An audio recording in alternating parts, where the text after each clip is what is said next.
Bostjani kanë përfolë shumë gjëra dhe shumë pasur punime akademike, dhe është profesor në shumë institucione dhe shkolla evropiane. Isha një për një aplauz për Bostjan.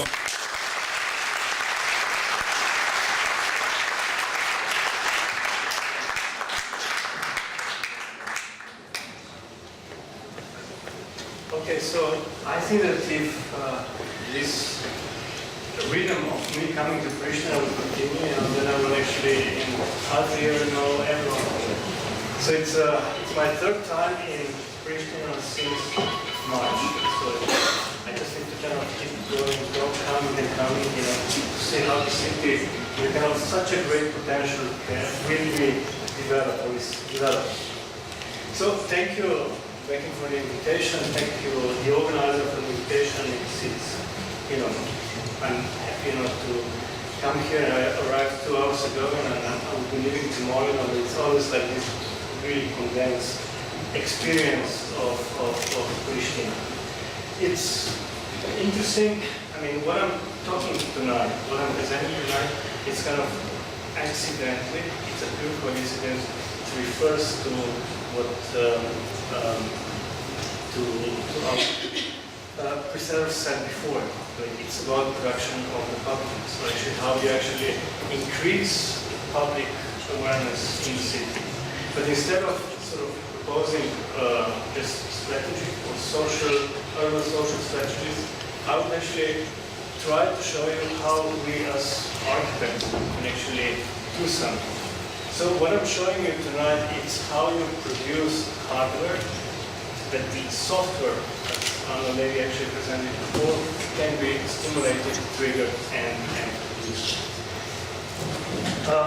I'm not going to talk about public space as you see it here. I'm not going to talk about, you know, pavements, lighting, advertising, everything what actually defines public space, or actually everything what we have in mind that the public space is defined on. Whether in Germany or in the Balkans or in Slovenia, no matter where we are, we always refer to public space an external space, outdoor space, where public, actually people or kind of statistical masses in the researches are always, or many times introduced, referred. I'm not going to talk about that. I'm going to talk about like really different things. I'm going to talk more, I'm getting like closer to what I'm going to talk about. I'm going to talk about, you know, publicness as something which is almost like as a virus introduced into an architecture project. I mean, here, and I'm going to start with monuments and then move to more live things. So this is the Jewish memorial in the Nim. I mean, I'm sure you all know this work, but Peter Eisenman. And I'm not going to explain, you know, like why this is the memorial, but I'm more interested, you know, what you do at this memorial. So actually, these 4 girls who sort of like leisure Europe sit down here on these granite blocks. Maybe they're not even aware that, you know, that this is actually a place for memorial of Jewish victims. So it's what I'm interested here is actually how a monument actually becomes an informal public space. So you come there, you know that this is a memorial, but you can actually really transcend that kind of activity and use it in a completely different way. Or, for example, this, you know, this is a Belvedere tower, very close to the place where I was born on the Italian border, Slovenian Italian border.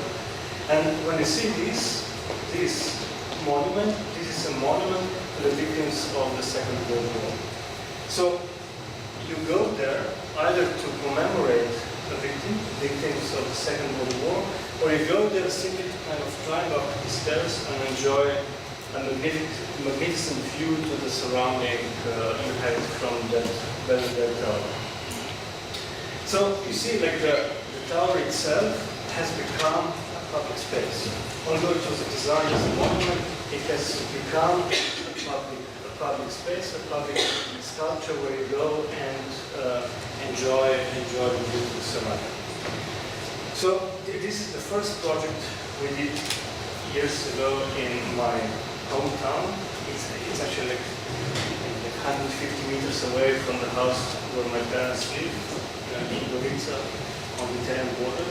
And this is the fountain as a response to a competition where it's asked to design like a memory or memorial for a thousand anniversary of the town. So we proposed the fountain, but then the fountain itself, it's not just a place, it's not just an object, which would be observed from the distance. I mean, you stay here, and then the fountain is there, and then usually you're kind of afraid to touch, you're afraid to kind of come closer. And all these photos we see in the magazines, that people are kind of jumping on the fountains where the temperature in the city is really high, are medias or kind of published because this is an unusual event. People actually jumping in the fountains. Here, actually, this fountain has become a kid's playground. So architecture form, volumetric form, actually the way how it is perceived, the way how it is built or realized, these two shells coming together, enable or stimulate the kids' play on the plaza. And what is interesting is actually when children approach that fountain, they when they started to use the fountain as their own device, playground, as I mentioned before, this was actually the generator or catalyst for the transformation of the plaza.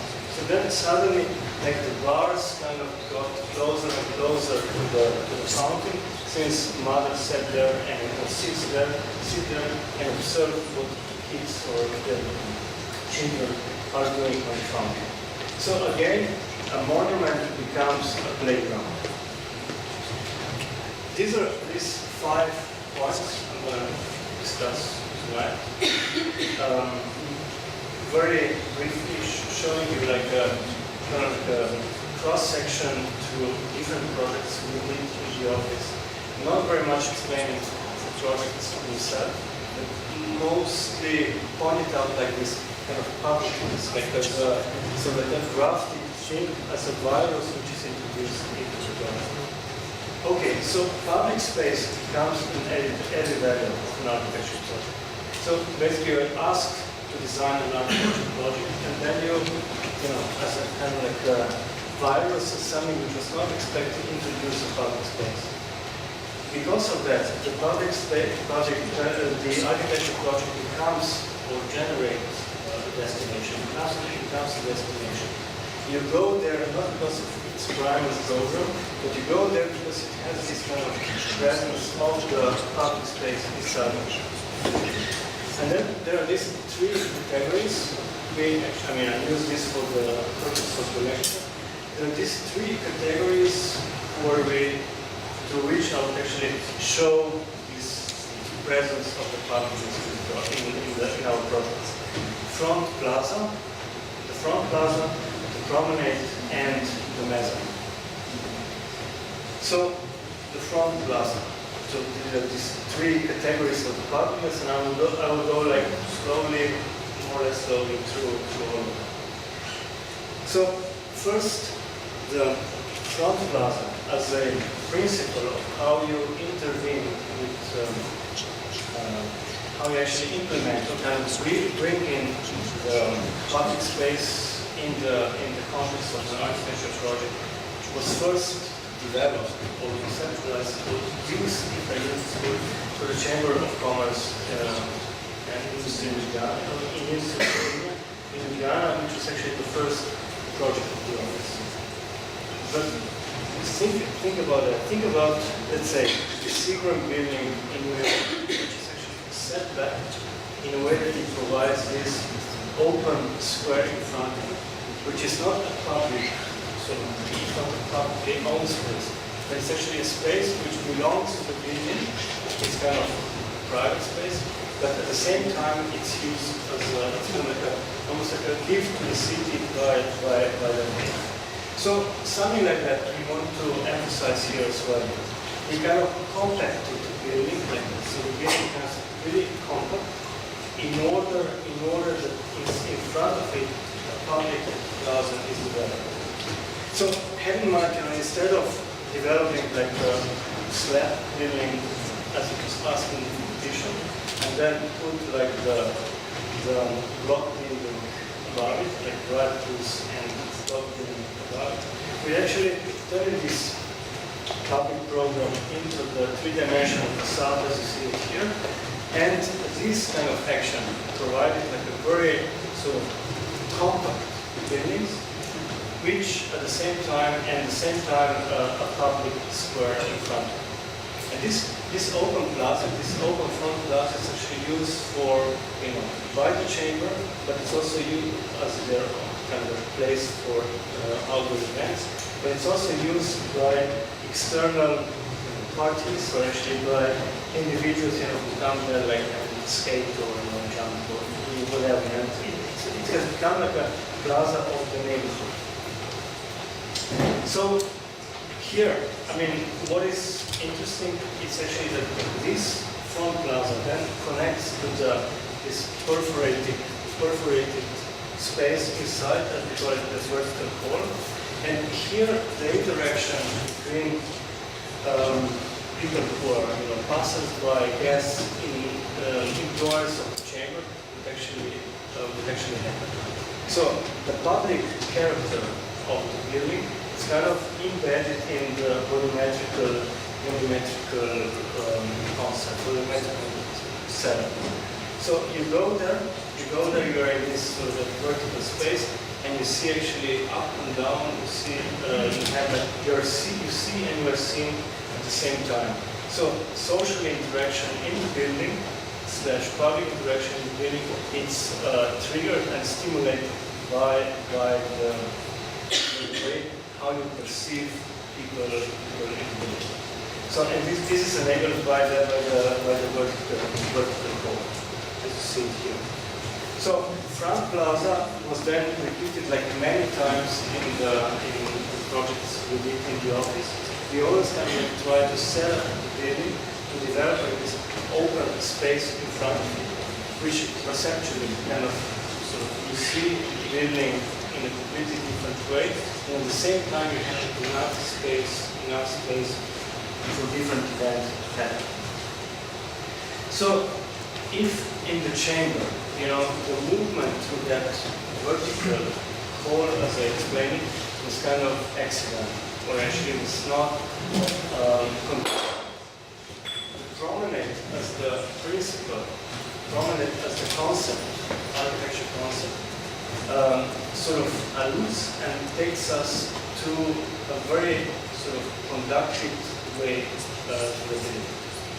And this, I'm going to show you like a couple of examples, starting with the National University Library. The project we did, the competition we did last year in Ghana.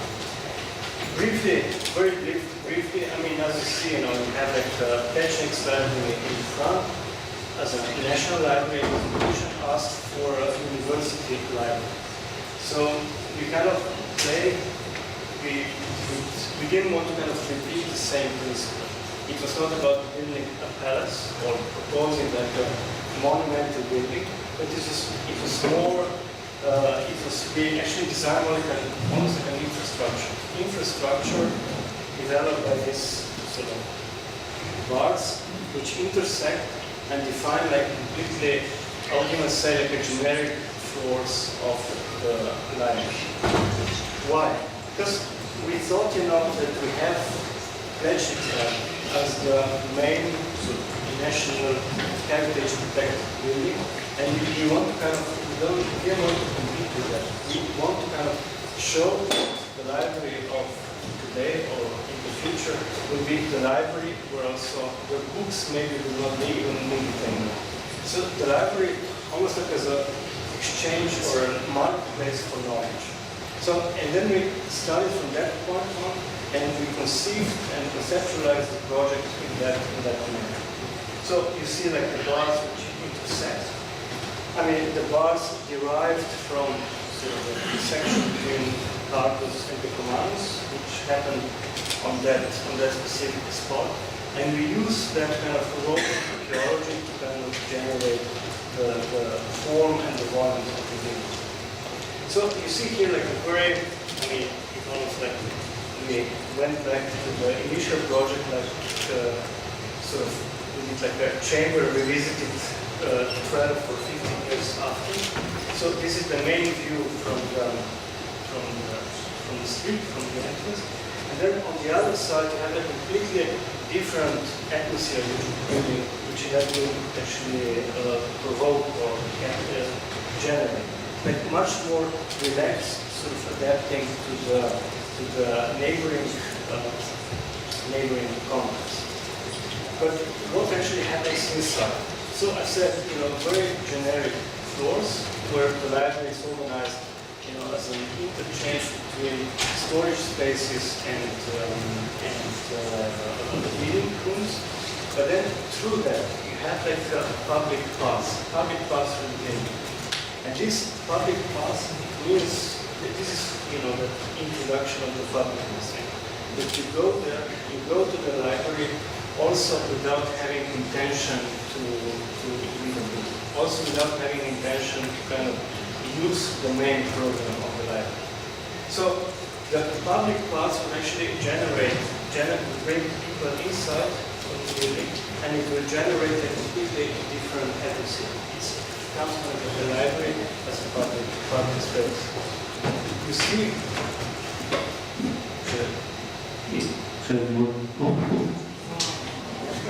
but you hear me also without the microphone. So you see here, like a very generic plan. Like we have this void as an intersection between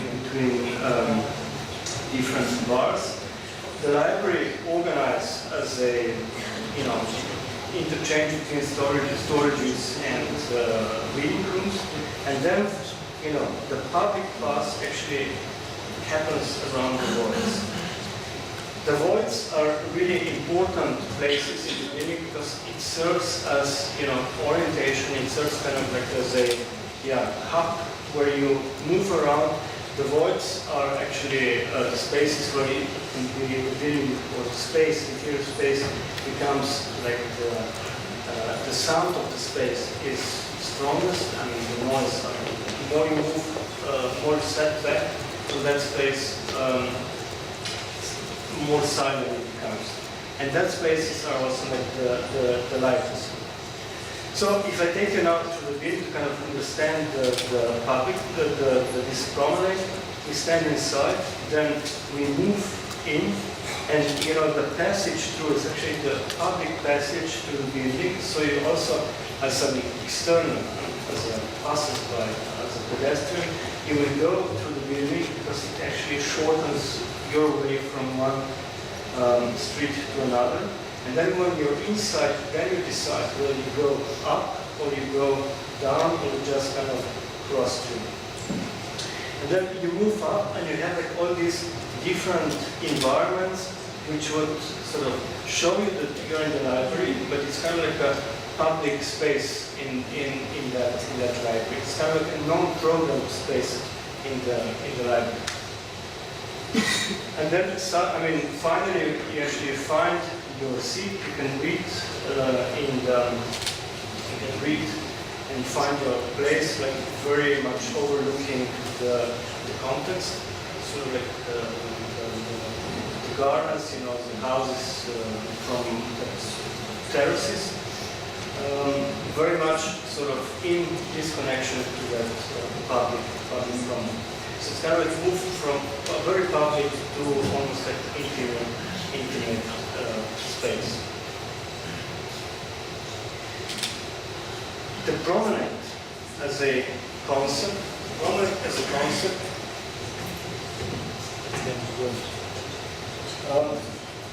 as a concept actually doesn't depend on the program of it. It's kind of like a concept itself. And here I'm showing you like the school, the Faculty of Social Works, which is under design development in Belgium, in Ghent,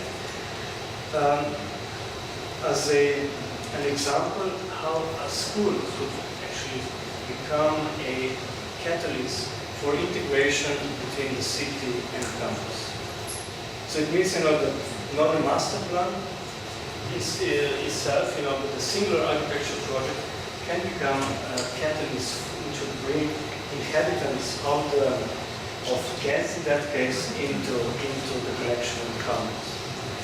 So the competition we were working on actually asked for 3 buildings, 3 main sort of hub buildings in the campus. The sports hall on the north, the auditorium in the middle, in the center, and the School of Social Works on the south.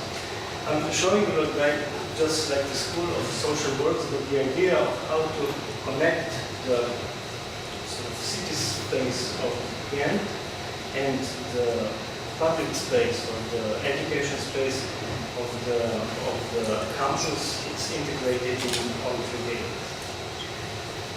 What you see on your left-hand side is a diagram which was given to us at in the competition. So please design a faculty of social works which would have, like corridors, classrooms both sides, and main sort of staircase and hub in the corner. Plus within this U shape would be like a space for outdoor classrooms. On the right-hand side, it was our proposal. So completely changing the technology of the building. Instead of communication, actually circulation and the outdoor space, we actually brought this together, introduced 2 atriums. There are no corridors anymore, but it's just like a big central space lit with 2 atriums from above and 2 very simple generals of the classrooms. Very compact buildings, and this idea of this approach to compactness is really very important. Because if you want to increase the interaction in the building, you need to make it compact or almost like shrink. Very simple, very sort of similar diagram as I showed before. This actually shows how people will move to the building.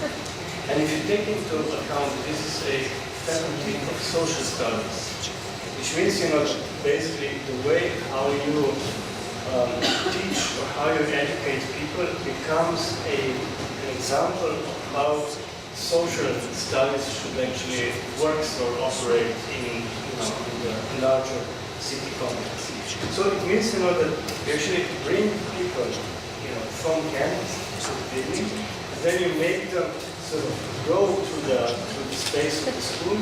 They ended up on the roof, where actually a summer cinema or say really public square, not just for students in the school, is proposed.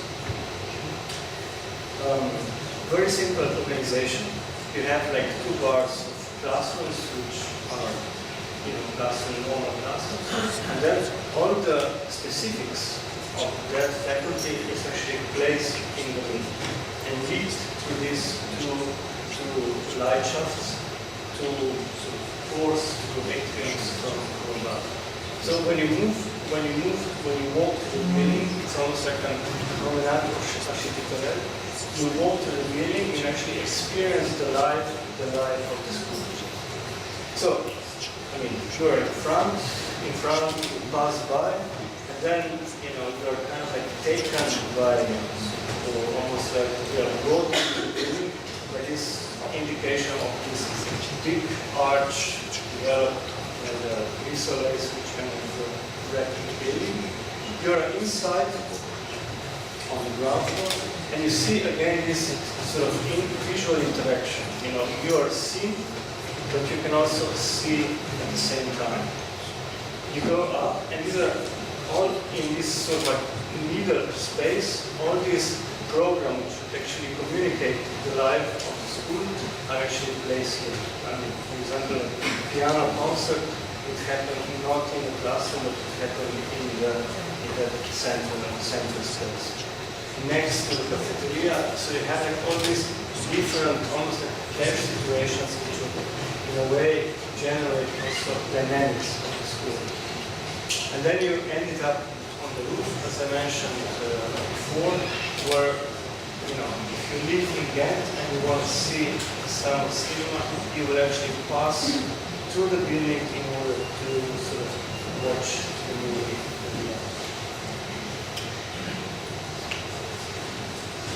In the next project, I'm actually showing how this promenade could become a facade. Is it possible, you know, that you develop a building, you know, or sort of a walk or walking around the building becomes more important than the building itself? So the sports hall in Koper, in Slovenia, plays in a sort of context between the old town in the recreational sports recreation part between the old town and the new town. Becomes a device which actually hardware device, if I use this word, which would connect to the life of the city and to the life of the sports park, the hub.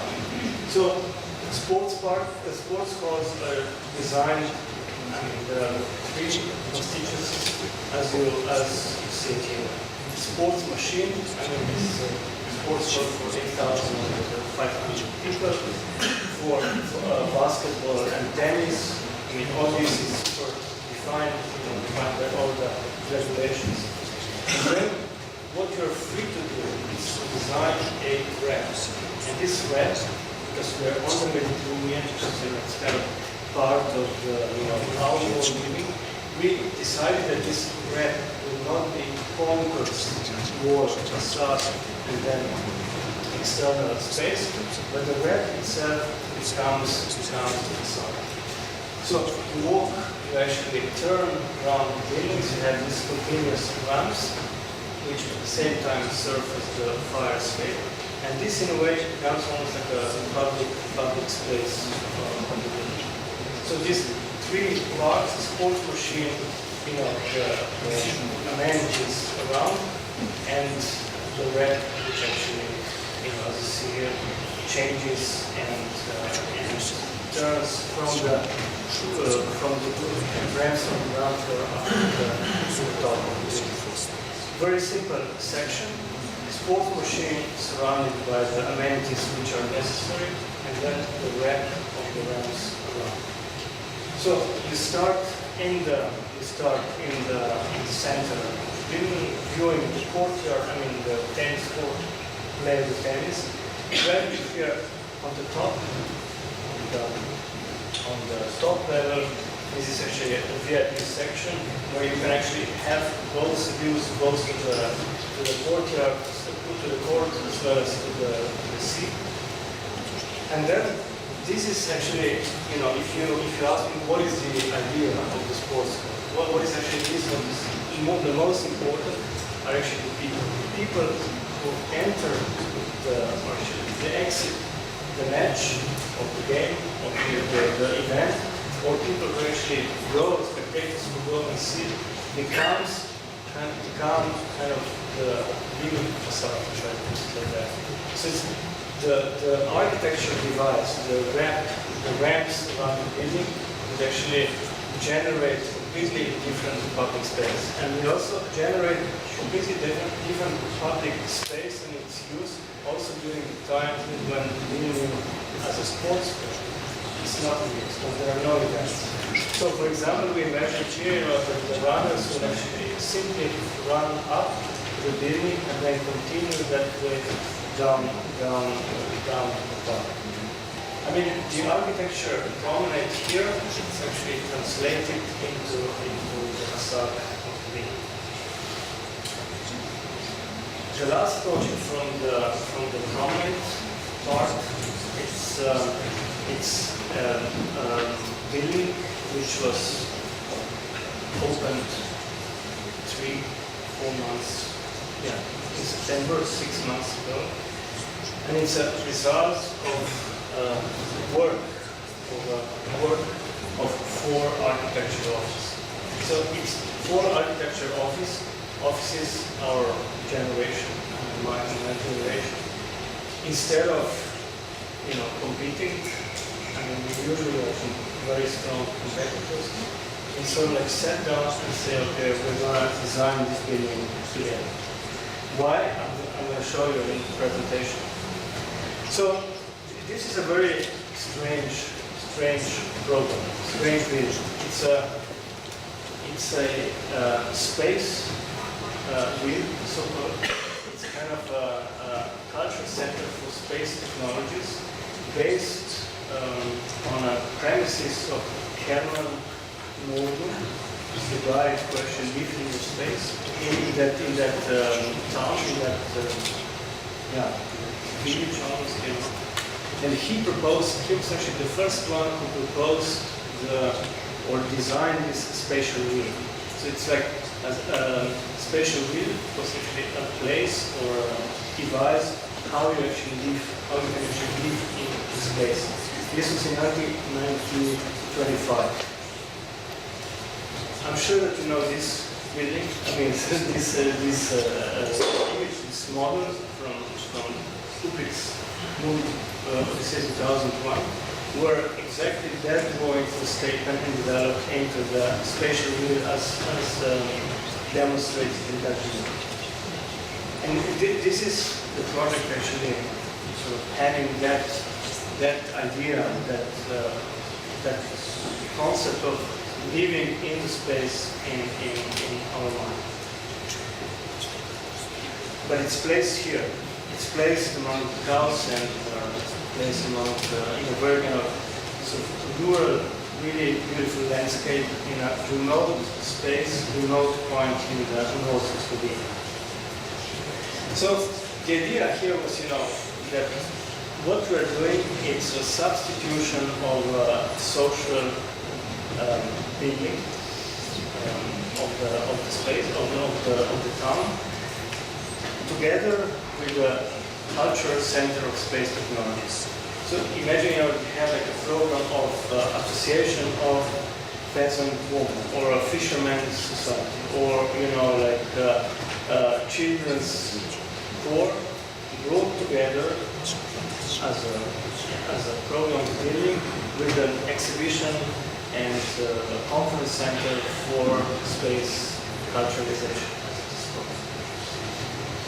How we responded? I mean, this is actually a very interesting task for us, because we responded like with saying, okay, let's refer back to what the first drawing was. Let's try to develop out the building out of it, which would, in a way, which would house all the programs that small town needs, plus will generate a completely different, or I would say added value because of this strange or alien program as it is proposed. So now if I take it to the building, I mean you have like this two cylinders which intersect like that as the solid intersection. The purpose of this intersection is that when you are inside, you would actually feel that you're in a completely different space. So you saw it like from the front, then you enter the building, you have this big sort of cylinder covering about you. You're here in the central space where spatial conferences are held, as well as the celebration of golden weddings. So it's this sort of really interesting mixture of the program. And then you go up this ramp, and these ramps are kind of like tilted in two directions. So your sense of balance is in a way triggered. You kind of extend like that. It's not, that you be experience like anti-gravity, but it's something, it's a space where actually it's a void, it's a room where you feel that you are kind of in a different relationship close to the ground as to the ground. And then you enter to the upper level. You see the happenings going on again. You see going going up to pass the 3 offices of people who will work here, and then you're on the roof. So on the roof, again, this promenade. On the roof, you see actually the city, the town, the churches, the landscape, completely different perception. So, and then you go down, again, using the ramp, the fire staircase, again, which actually brings you down where you start. And if you ask me, I mean, there were like all these discussions, first in the town, and then also in the larger architecture surrounding, how this building contextualizes with the space.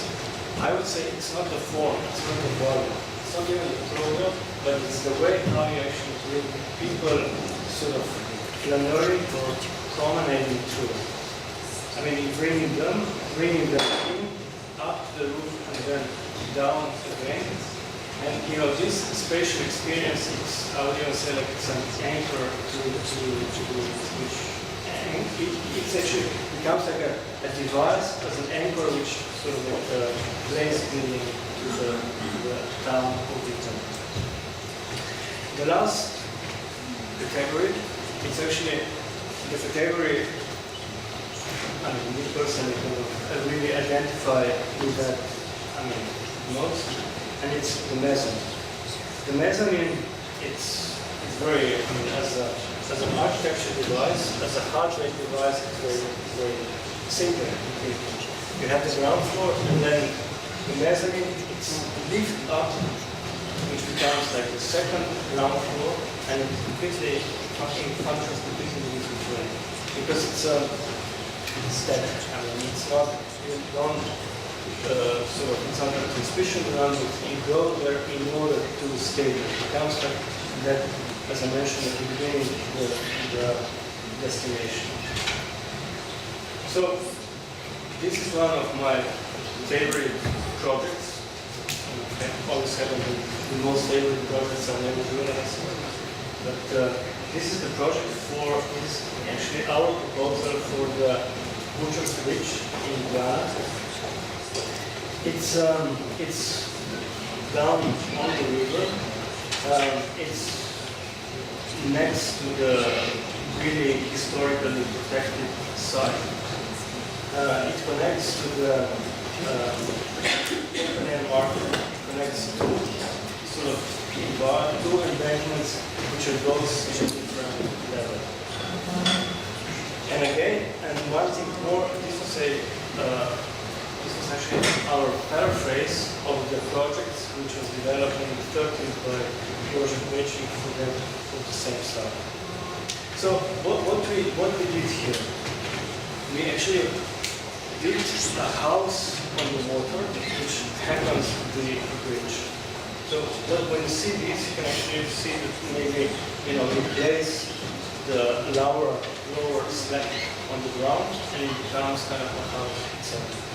So we really wanted to design a house, a place where you go, like an inhabited bridge, as like the Ponte Vecchio or Ponte Bianco, where you go there and you stay there. How we do that? We had like these 3 water slabs connected with these slender columns, and you have like the upper platform where you go and continue directly from the marketplace. Then you use that sort of spiral staircase. You come down to this sort of very compact, or actually very compressed space between the river and the upper level. And here the market space will continue. This will be sort of a space or a level where you go through. And then if you continue down, you have this pontoon bridge for boats to stop. So what is interesting are these kind of conditions which are super strange for the bridge. You will not design a bridge that will come to the end, and you will stay in a kind of balcony. So as you see here. So you go to the bridge, you stop there, you relax there, you sit there, and you just enjoy the light, the river. You find like bridge, I mean this bridge becomes your destination. So you say, okay, let's meet on that bridge. And then you go down by spiral and then continue that way if you want to go way if you want. So completely different atmospheres, and the mezzanine introduces a sort of like a static space, a space where you actually sit down and let's say relax and enjoy the music. The mezzanine was really the driving force for older project. I'm presenting here the National Library extension.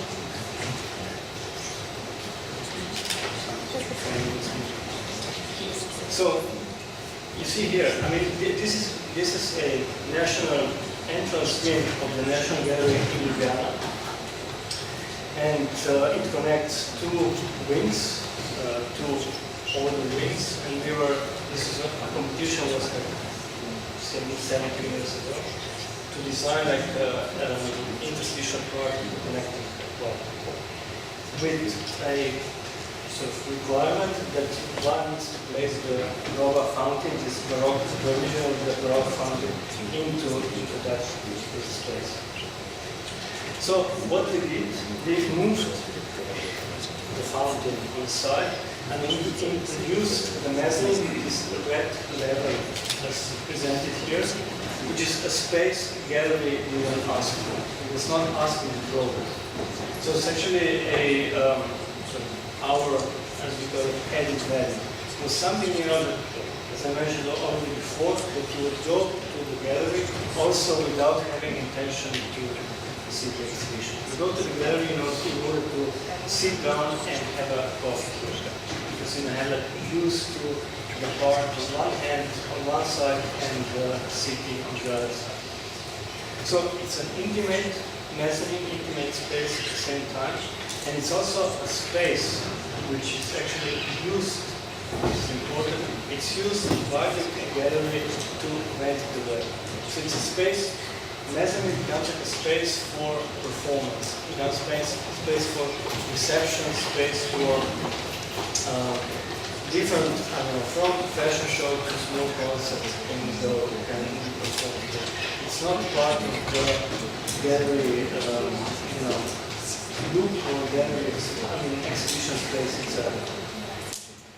And by introducing the mezzanine as a device of publicness, the gallery actually opened up. I mean, the institution of the National Gallery, which we know is a very kind of kinetic institution housing the artworks from the 19th century and before, becomes by introduction of the device of the mezzanine, becomes a very open institution. Very kind of space where you go to have like to go to an event which it's not connected to Renaissance painting or sculptures. I would say like 15 years after or 12 years after, we were sort of complete and we won this sort of project for the cultural center in Maribor. And here you'll see that the entire cultural center, which was sort of placed on the wrong side of the river, which is actually a place where just become a catalyst for urban transformation of that side, was placed there, you know, in order to bring enough people to the wrong side of the river, to that sort of like, abandoned industrial area. This village itself is the mezzanine itself. So we were not interested in presenting the performance box here on the left-hand side, not even the gallery, art gallery contemporary box on the right-hand side, but we were very much interested in how to actually bring the project down. I mean, I think that these diagrams are sort of clear enough that what actually the mezzanine does. When you lift it up, you see that from different point of view. If you're there, but you're also seeing in that case from the city. Very simple organization. Ground foyer, and then on the ground floor, which extends to this sort of front plaza cantilever. Then you're up on the main mezzanine with all the public or city amenities, like restaurant, shops, all the things which are sort of can serve both like to the program of the cultural center as well as they have their own function, their own role in the city. And then up to the roof, it becomes like more private, still sort of like belvedere or an area where you see different. I mean, we have a different reception to the city. So we are here on the ground floor. The road actually passes under the cantilever opposite.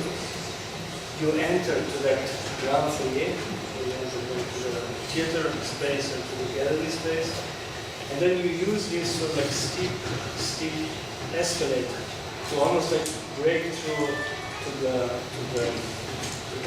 ceiling, to the splendid ceiling, to reach the mezzanine. And the mezzanine itself, I mean, this sort of change of the atmosphere is really important. So instead of, the grandeur of the ground floor, you have like a very sort of intimate, dark space on the mezzanine. And then you reach the terrace, and from here, you have like a postcard view to the city of Malta. So it's kind of perception and movement becomes a device which would, in a way, sort of relate the building itself to the city. And this is how you actually see from the other embankment, from the right side, from the left embankment. And you will not see the theater, you will not see the gallery spaces, but you will see like the mezzanine, the public space, the building kind of communicates to you. We took it further in this very project competition for the Beton Hala in Belgrade, where the mezzanine itself is so big or developing in such a big scale that it becomes almost like an urban project. So the competition asked to kind of connect the Kalamegdan fortress on one hand down to the river of Sad, taking into account the existing Beton Hala, so its docks built even before the Second World War, now completely inhabited by very nice restaurants, bars, galleries, the space itself has become a very vibrant and dynamic space of the city.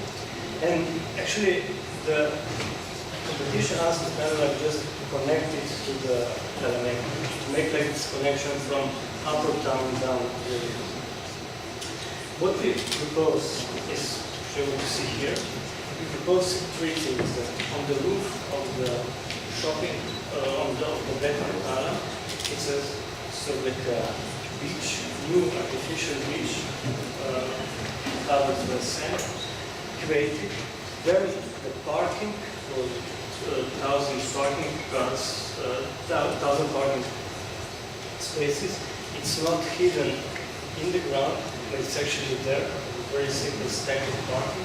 And then above that, all these sort of like very loose programs are developed in a kind of like esplanade, sort of mezzanine esplanade sort of structure of interwoven boxes.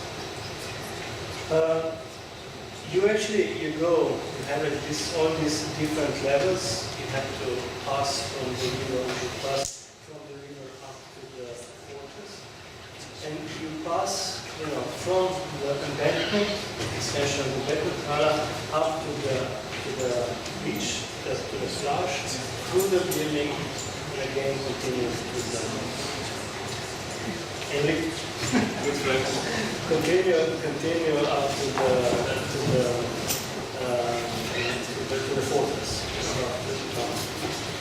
I mean, you have like a view to the Esplanade from that view, like this heroic space of Novo Beograd. You move into a very generic space of the interwoven boxes. That you come, and then through that, and through the parking, you come down to this elevated plaza, elevated beach, and where sort of different activities that you see here can happen. And then again, you move down to the beach. So, very simple, it's more like an infrastructure project. Infrastructure project / mezzanine, which introduces again the publicness in a completely different way, that you go there as a destination, not just as a circulation from the river up to the upper level of the city. And two last projects, actually the biggest and the most recent, one in Ljubljana and one in Pristina for the conclusion. Very similar concept again of the mezzanine. Mezzanine here in the sports park in Ljubljana, the project which has been going on since 1997, or actually the completion was in 1997. We started working on that in 2007. The mezzanine, the public part, like the most important project, plus the football stadium and the sports hall and the shopping center underneath. Again, I mean, I think this slide is very indicative to show this city balcony, which I mean, you come to the edge of the city, to the ring road around, and you see like the mountains from completely. So, how did we do that? I can talk about this for an hour, but really simplify. So this is the initial condition. Like the gravel pit with 9 meters difference between the split level and the bottom of the gravel pit.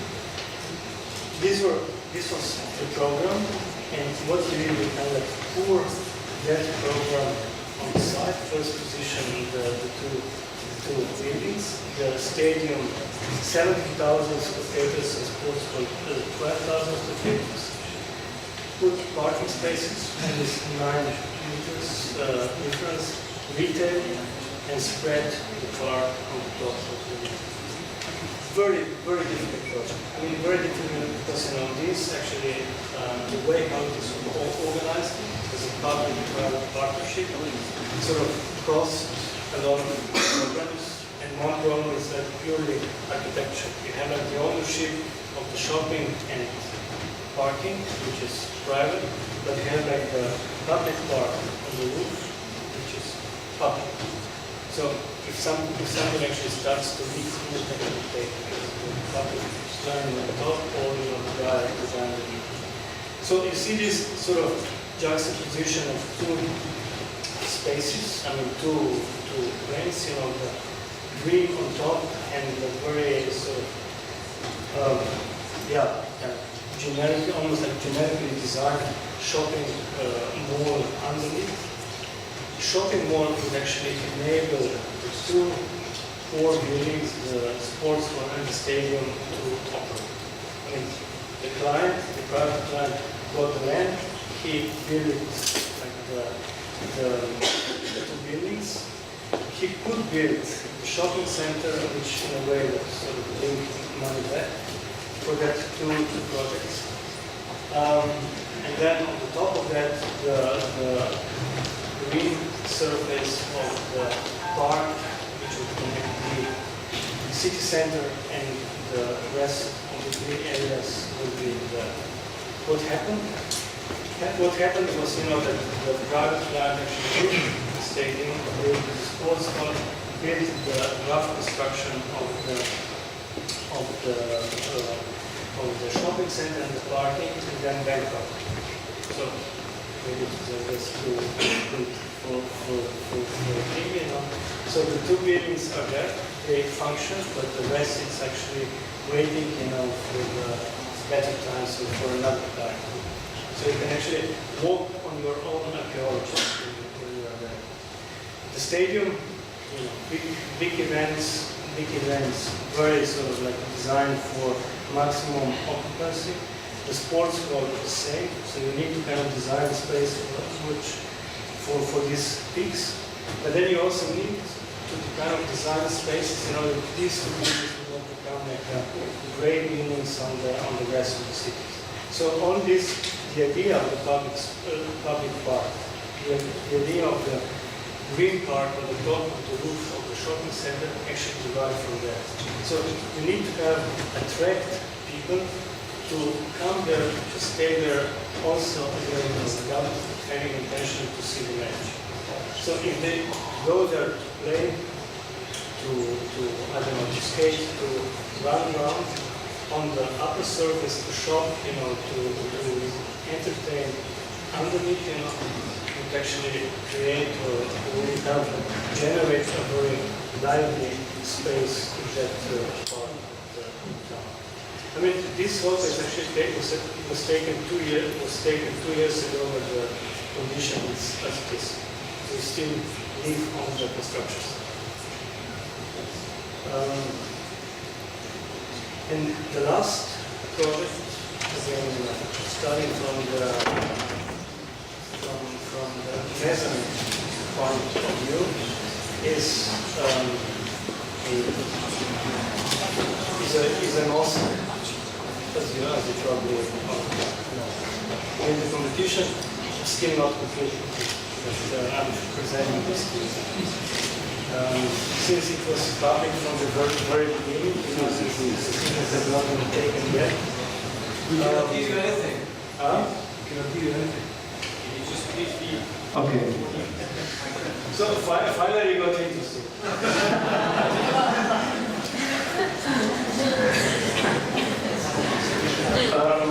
Okay. So this is a competition for the mosque impression.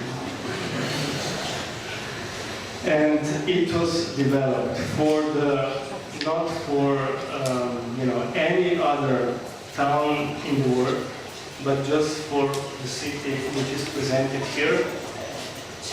And it was developed with not any sort of people from all around the world, but from Muslims who live here. And it was even more, it was developed just for this specific site, which was not like the best I can imagine. As you see here, in the middle of the neighboring, in the middle of the residential area, you know what it is exactly. So we started from that. We started, that this is a mosque which is specific and very specific building, with very generative building, very kind of strong building. Not a building which could be developed in the same or built in the same manner as the cathedral, so something which would be sort of developed for the city. And we collaborated in this project with M Studio and architect Merita Beluri, the lady here. And I think the collaboration is as I mentioned before, we usually collaborate with architecture offices and other sort of engineers, but the collaboration here for this specific project was actually developed in a kind of, I'm not exaggerating, and do you hear me? Kind of like very emotional, yeah. You feel that what you're doing is good. It's not, that you're being served and then, at the end, what happens. But then you feel what you're doing is really, you can really be confident that the result is good at the end. But we still don't know, whether it's good enough. So where we started, we had like a lot of discussions at the very beginning.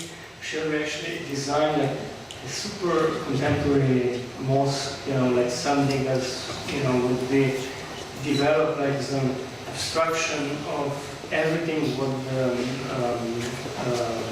Islamic architecture could be abstractized. And then, after long discussion and with a sort of Skype brainstorming with Merita here from Pristina, we kind of read the brief over and over again, and we said, okay, what we need to do is to really transcend what the old mosque here offers onto the new side, into the new building.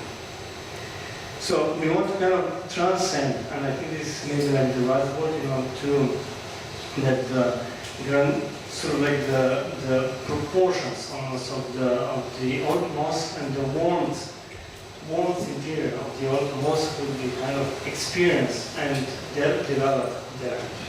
So how did we do that? How we did it? The problem, you know what is the problem? Because if I stay here, then I don't see what I'm talking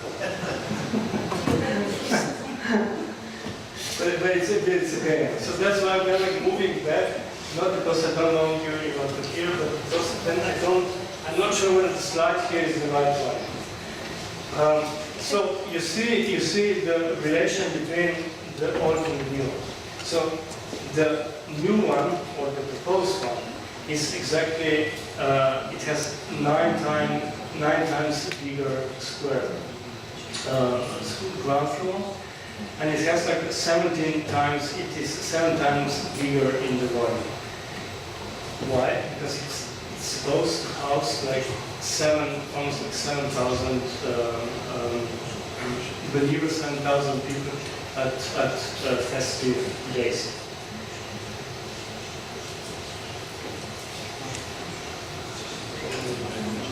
So we develop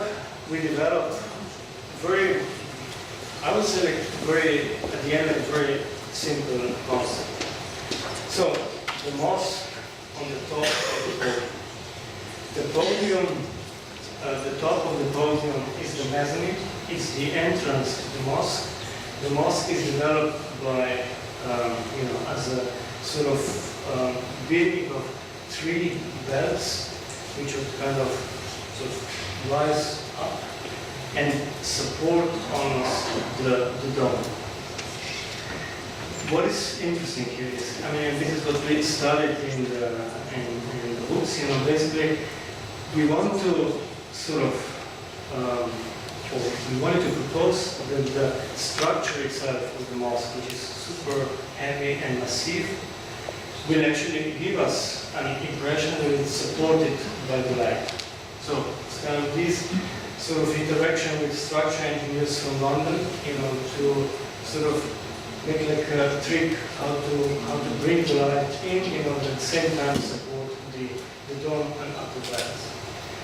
So the upper part, the mosque, the mezzanine and the podium, which actually houses, you all know the competition ground is like, again, like the shopping center on the ground floor, which would make like the mosque live. If I put it like that, at the same time, it becomes like a generator for people to get into the mosque's proximity. The social study center in the middle part, the upper part of the podium, and then the entrance plateau.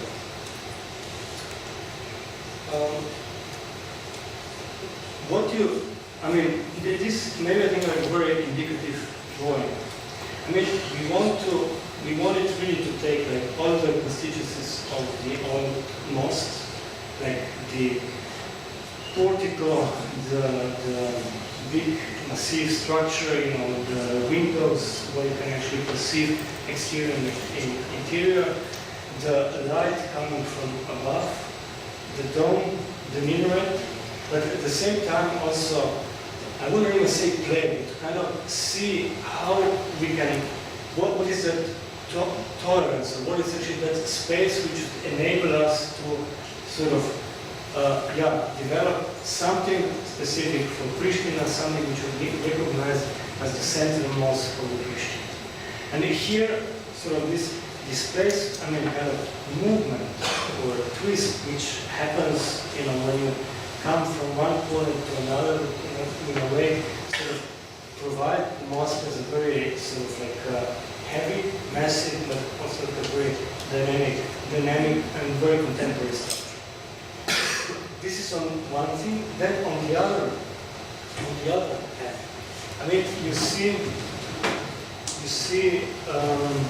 that you have like on the entrance plateau, on the mezzanine, you have like space for these different micro ambiances with ablution fountain, with sort of like trees, like spaces which are in a way surrounded by screens, as I will present later on, define almost like an intimate space in that brutal surrounding next to the boulevard.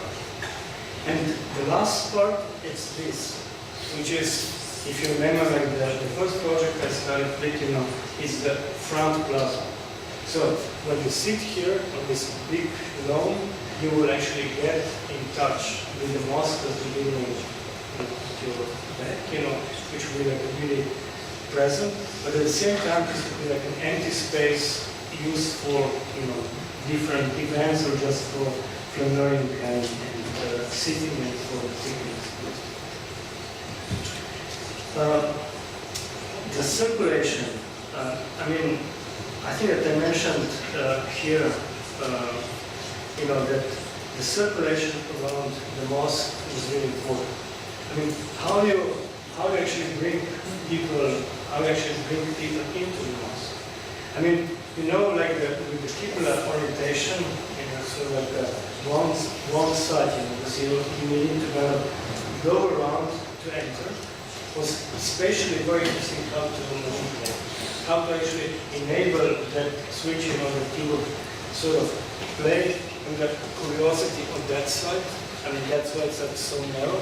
Or surround, go into that space, on the northern side, where like different microanalysis will happen, in order to get to the portico and then enter the mosque. Once you are inside of the mosque, and you see here that the center of the dome will be still in the center of that space on the ground floor. Because the galleries are actually moved in so far, that when you are in the center of the ground floor, you still feel the center of the dome above. And this sort of spacing, this cavity between the very massive rings would actually enable the light, the natural light, getting into the building. So it will look, as the heavy rings are suspended by the light.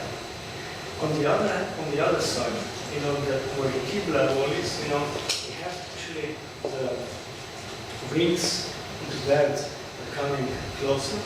And still, we have like a light coming in, but with different intensity. This is like a morning light, and on the other hand, on the other side, we have the evening light. So the evening light will actually really get into the building very, very strongly, although the morning light will almost be like a splash on the wall.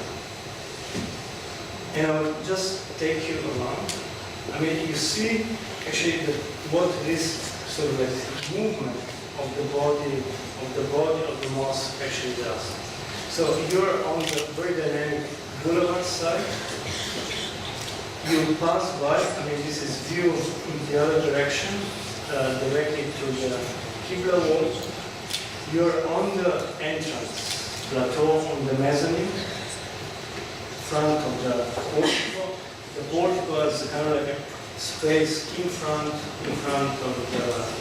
the mosque, more like for sort of sitting and waiting, as well as for like external outdoor praying if necessary. You enter the mosque, you're inside of the mosque, and all this what I was mentioning before becomes now evident.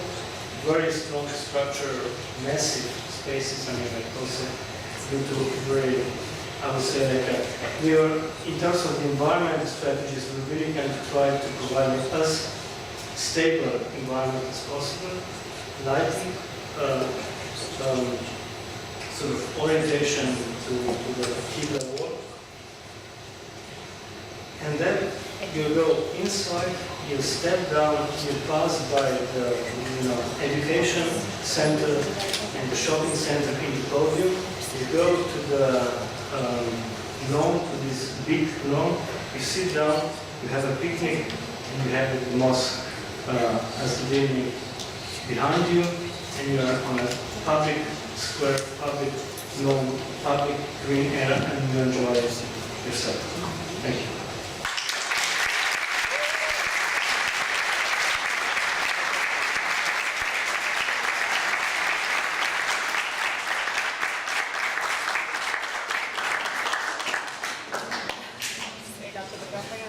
Thank you very much for the lecture.